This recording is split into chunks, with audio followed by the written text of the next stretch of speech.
Hey there, Josh Newman with OneTrust Real Estate coming to you today with a good friend of mine, Todd Vercruyze. He is a lender with Finance of America. He works with all the real estate brokerages in the La Crosse area, Western Wisconsin, and multiple states, I think. And just like we as a brokerage, OneTrust Real Estate, work with all sorts of different lenders. But Todd and I were talking the other day, and we were just talking about the forbearance issue with mortgages, what's happening right now in the mortgage industry and the market. And he shared some things with me that I thought would be great education to make sure we get out to the general public. So with that, I'll just ask Todd to share a few things. And the first thing we're going to kind of talk about is the forbearance mortgage, being able to do forbearance on your mortgage. So Todd, take it away, brother. Appreciate you.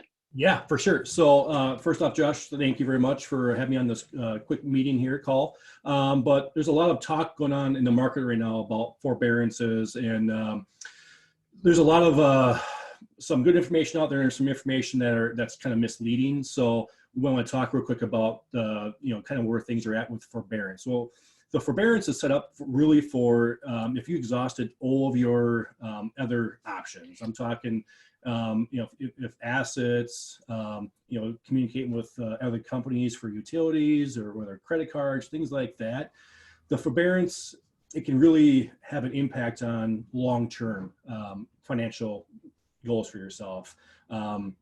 With the forbearance right now, yes, it doesn't impact your credit, but what's really happening with the forbearance is that, it could be 3 months, it can be 6 months or 12 months. But let's say that you ask for a 3-month forbearance, and your monthly payment is $1,200 a month. That $1,200 a month for the 3 months, so $3,600 will be due on month 4, typically. Now, some servicers will make that payment of $3,600 stretched out over 6 months or 12 months, something like that. But you take whatever amount that is divided by the months over 12 months, it's a big hit to your monthly budget, right?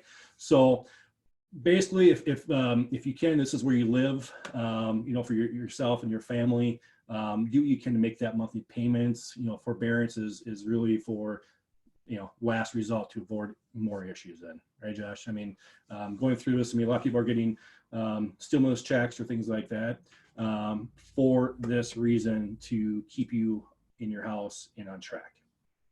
Yeah, exactly. So that's important. That's what we were just talking about.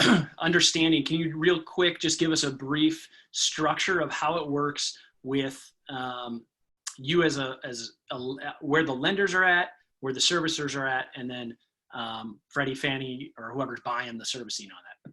For sure. So pretty quick on that. So what a servicer does, they don't actually own your mortgage, they just service it. So there's kind of some misconception about that.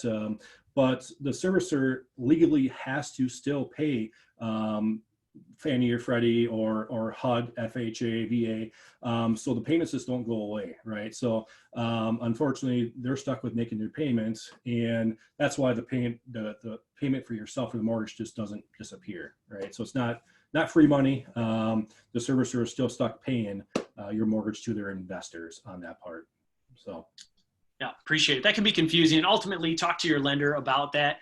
They'll be able to clarify that for you and certainly evaluate the dollars that you're dealing with in your current situation as an individual. Give us a little update on the market. Things are changing, some things are tightening up. What are buyers, either people that are looking now? One thing I know is there are sellers that need to sell their house right now. There are buyers that definitely need to move and buy a home. And there's lenders that have money to lend, but I know some things have tightened up. If a buyer is looking right now, what's their current situation? And then maybe just touch on sellers, if they're maybe looking at refinancing or anything like that.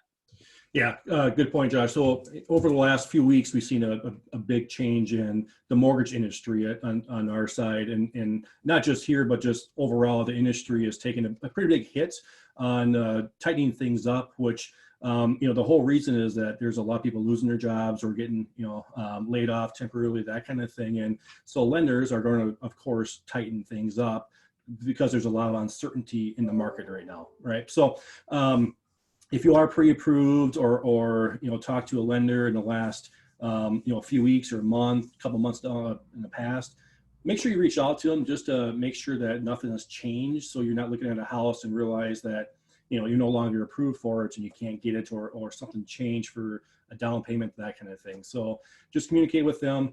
But yeah, lending right now, things are tighter, just because the economy where it's at right now, they have to be a little bit tighter on that part. So anything else on that, Josh? Well, I mean, you look at those servicing companies, like we said, if they're stuck making payments on loans and they're going to work with a buyer that loses their job, right? We're looking at right now 1 in 10, roughly, I think they said, Americans are losing their jobs. And they said it might go up to as high as 30%. 1 out of 3 Americans that could work may not work, right? We'll see how fast we come out of this thing. If they turn on the economy and get things rolling, it may not go to those numbers, but there's going to be some lag time on this that we just don't know yet. But if they have to still pay those, the Fannie, Freddie, the servicer still have to pay that.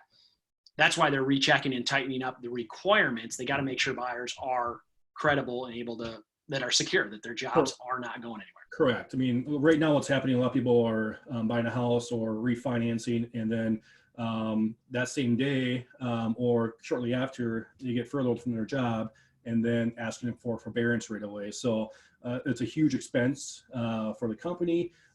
So, I mean, there's just a lot more verifications going on, because there has to be, and it's not just to protect the lenders, it's to protect yourself too, in case something was to happen on the financial part of that, so it all makes sense. I mean, the big thing, I mean, rates are extremely low right now. They're talking to go lower yet, which is awesome to hear. Like Josh said, that's going to, I think, help the market stay strong. But I mean, just make sure that that you're prepared. There are a few more steps involved right now, just with the mortgage process, with things kind of being a little bit tighter on that front end.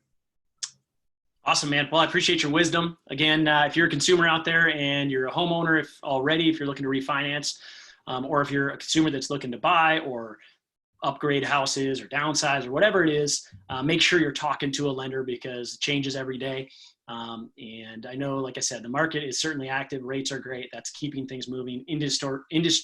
Inventory, is still low. And so that keeps demand going and everything else. But any other thoughts you have, Todd, that you want to share with the people? Yeah, just keep your head up, and before we know it, this will be over with and things will be rolling, right? I mean, we're almost done with it. So awesome. And Todd shot me a link that we'll post on this. That there's, what is it, Todd? Give the brief overview on the 2 links. Yeah, so there'll be 2 links. One link's going to go a little more detail about forbearances, because it's going to be different for each lender as far as the payback period and whatnot. But make sure you read through that. This way a little more detail. And then the other one is really gives you 13 things to exhaust before you ask for forbearance. Just little things that kind of go through your mind with, just to help out with that then. So, yep. Okay, awesome. Well, appreciate the resources. Keep your head up out there, everybody. This too will pass. And just remember to count your blessings, stay active, and be grateful. So thanks, Todd. Appreciate your time, brother. Yep, thank you.